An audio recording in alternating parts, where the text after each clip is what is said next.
beautiful day. Everything's going nice. Everything's lovely today. Birds are chirping, dogs are barking. It's a beautiful day. Down here taking a few minutes to myself before I get my morning started. Like the title said, dispatching going wrong. This is a disclaimer for those of you in the industry who are using dispatching software. Don't take my title too serious. A lot of y'all are real sensitive when you start seeing companies, or people like me come on the channel. You get real sensitive because you think what I'm saying to you is challenging the viewpoint of other individuals that are in the same industry or talking about the same thing. Listen, guys, if somebody talking down about the service you're providing or advice that you're giving, just stop listening to them and move on to somebody else. Like, I'm all about, positivity. I think if you're on YouTube talking about anything, it's a positive. It shouldn't be a negative. And if somebody's sitting here telling you, well, listen to them instead of listening to me, a wise man takes advice and takes counsel from a group, and then after they take that counsel, they decide what's best for them. All right? So if anybody talking down, I'm not going to tell you not to listen to them, but question their motivation for trying to talk down about others. And if you've gotten advice from individuals and it hasn't worked out, either A, your application needs to be reconsidered, or B, you just need to chalk it up to experience and say that's the wrong way to do it, but that doesn't mean there's not a right way to do it. The path that you go on in this industry, in any industry, in business, is not a straight and narrow path. And I don't care who you're talking about, your greatest guru, they can sit there and walk you through what to do, and you do exactly what they tell you to do, and it still might not work out. There's been plenty of failures out there. And all they say, I went to an expert, I paid them this, I paid them that, and I went bankrupt. Plenty of people out there. To me, the clients that I have that have done the best are the ones that are persistent. I hear from them every 3 months, maybe every 2 months, if something's going really well or opportunity falls in their lap and they want to take advantage of it, and they need to, talk with me about, hey, how do I negotiate this or slide this into the deal? But the ones that are the best aren't the ones that, they just success. The people that win in this industry are the ones that keep going. They're not the ones that say, I talked with this expert and they told me to do this, it didn't work out, so they don't know what they're talking about and I'm leaving and I don't want to do this anymore. If you got vans, you got an opportunity, you got a chance. If your NEMT not working out, you should go do some cargo work, build your business through cargo, and then come back to the NEMT industry. Now you have leverage, and you can walk away from a bad contract. As I encourage you to do, I tell you, my philosophy is before you get a vehicle, get a good contract.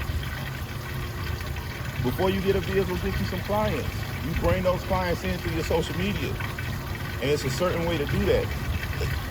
You're paying me to direct you the right way, but the stuff that I'm gonna put you in or put you on to, technically, is free. It's available and it's all around you. It's just a question of are you taking advantage of it? So, I just wanted to get at this disclaimer about a lot of the quote unquote gurus in this industry. If they're talking down about other companies or they talking down about other people that's on these channels advising you, a lot of people are just regurgitating what they hear from another channel. That's true. But whatever you get access to, whatever you get exposed to, I encourage you to listen to all of them. I know my cream gonna rise to the top because I'm that thorough. I'm certified. But it's a lot of people out here talking about transportation industry. What you want is in-depth knowledge. You don't want to be talked to all day long, but you want in-depth knowledge. And I think this channel is providing that. So let's get into this topic. Dispatching going wrong. So I received a email from a company, we're gonna call them Route Genius. And the Route Genius sat there, I reached out to them about 8 months ago on a potential new contract. I had a contract was a company that actually wanted exclusive rights to access our client trip information at any point in time. Like, they wanted to be able to pull the information. It was an entire health plan that wanted to roll out and provide services. And so in my head, I said, okay, well, if I'm gonna do that, I wanna set up a separate contract with them. If I'm gonna set up a separate contract, I want everything to be separate. I want everything to be moved to the side, and they have their own little entity so they can get access to what they're looking for anytime that they want, without them having access to the rest of my clients. So I was like, well, let's just open up a relationship with another dispatching software. So it's separate, but it's equal. I put on, I'd have to roll out my own vehicles separate from what my other vehicles are doing, because they want exclusivity. They wanted to include that into the contractual agreement. So I reached out to a couple of dispatching softwares because I wanted to get some information on what was available out there, and also to be able to go back with my current dispatching software and negotiate a better rate. That's a nugget for you. Again, we passed minute 5, we started dropping bombs. Every 3 to 6 months, you should be negotiating with dispatching software. If a dispatching software is charging you $75 per vehicle, that's company A. If company B can offer $65, if you got 10 vehicles, that's $100 savings. Now, that doesn't sound like a lot when you have 10 vehicles, but at the same extent, you could do this with any relationship that you have. So you negotiate deals with a repair shop. You negotiate deals with your employees. You negotiate deals with people you have relationships with. You should, every 3 to 6 months, you should be checking in and making sure you're getting the best bang for your buck, unless you have a 3 or 4 year deal that's already locked in. So you want to keep stuff like that in mind. In this particular case, they said to set up my dispatching software with this particular company, Route Genius, I had to pay them $1,800 up front as a setup fee, and then my monthly rate would be $65 a month. And I started scratching my head, and I was like, why would I pay you $1,800 just to set a system up? That doesn't make sense to me. And then I got to pay you a monthly fee. Why you just don't roll the setup cost in with the monthly fee, which is really just an extra $105, $110. But why wouldn't you just roll that in and go from there? But you advertising, oh, it's a $65 rate. It's not. It's an $80 rate, because I got to roll in this extra fee, upfront cost, to set up your system and integrate it with my system. 2 days ago, I received an email from the same company, Route Genius. They said they could do it for integration for free. The integration for free, but then they'll turn around and only charge me $50 a month for the service. One, I talked to them 8 months ago. So you understand why I'm encouraging you to make sure you negotiate every few bucks. Excuse me. You always want to negotiate. I decided, of course, not to go with this particular dispatching software. But it just jumped out at me that integration fee went out the window. And I started scratching my head and saying, I wonder why they're waiving that fee. You guys have to remember, the monthly rate that they're charging you is not what they're after. They're after the data that they're able to obtain with your dispatching software. Data is priceless. Data is worth more than gold. If you know how to get to the gold,